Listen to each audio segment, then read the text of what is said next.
കഴിഞ്ഞ ദിവസം പുതുവർഷം ആഘോഷിക്കപ്പെട്ടു. രസമെന്തെന്നാൽ ഒരു വർഷത്തിൽ കുറേ പുതുവത്സരങ്ങളുണ്ട്. വിവിധ സംസ്കാരങ്ങൾ ആചരിച്ചു പോകുന്ന ഓരോ കലണ്ടറിന്റെ വിധമനുസരിച്ചിരിക്കും ഇത്. നമുക്ക് ചിങ്ങത്തിലെ ഓണമുള്ളതുപോലെ, അതുപോലെ ജാനുവരിയിൽ ക്രിസ്മസ് ആഘോഷിക്കുന്ന സ്ഥലങ്ങളുമുണ്ട്.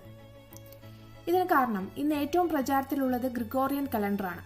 16-ാം നൂറ്റാണ്ടിൽ പോപ്പ് ഗ്രിഗറി 8 പരിഷ്കരിച്ച് പ്രസിദ്ധീകരിച്ചതാണിത്. അതിനു മുമ്പ് ജൂലിയസ് സീസറിന്റെ കാലത്തെ ജൂലിയൻ കലണ്ടറായിരുന്നു പ്രചാരം. എല്ലാ ചർച്ചുകളും അതായിരുന്നു ഉപയോഗിച്ചിരുന്നത്. പിന്നീട് എല്ലാ ചർച്ചുകളും ഗ്രിഗോറിയൻ കലണ്ടർ അഡോപ്റ്റ് ചെയ്തുവെങ്കിലും ഈജിപ്തിലും മറ്റും ഇന്നും പ്രചാരത്തിലുള്ള കോപ്റ്റിക് ചർച്ചുകൾ ജൂലിയൻ കലണ്ടർ തന്നെയാണ് ഇന്നും ഫോളോ ചെയ്യുന്നത്. അതുകൊണ്ടാണ് ഈ 10-13 വ്യത്യാസത്തിന്റെ പേരിൽ ജാനുവരിയിൽ ക്രിസ്മസ് വരുന്നത്. സൂര്യന് ചുറ്റും ഒരു പ്രദക്ഷിണത്തിന് ഭൂമി എടുക്കുന്ന സമയമാണ് ഈ ഒരു വർഷം. അത് ഏതാണ്ട് 365.24 ദിവസം എന്ന് കൃത്യം കണക്ക് വരും.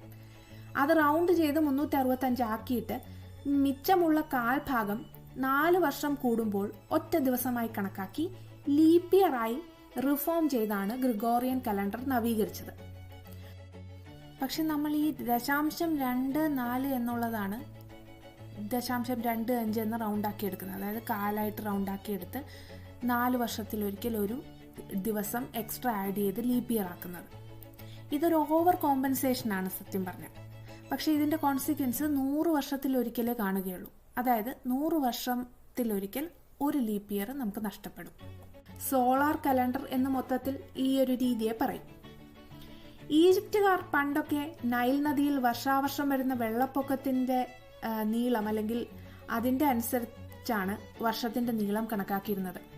അങ്ങനെ പല സംസ്കാരങ്ങളും അവരുടേതായ വഴികൾ വെച്ച് വർഷത്തെ അളന്നു.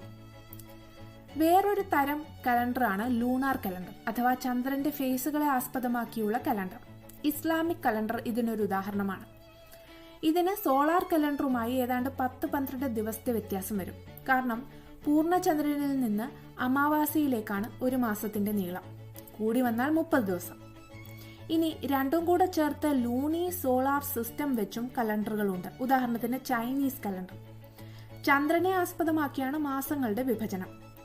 2-3 വർഷത്തിനിടയ്ക്ക് ഒരു മാസം അധികം കയറ്റും, ഒരു ലീപ്പ് മന്ത്. അങ്ങനെ ഈ സോളാർ കലണ്ടറുമായുള്ള 10-12 ദിവസത്തെ വ്യത്യാസം കോമ്പൻസേറ്റ് അങ്ങ് ചെയ്തു പോകും.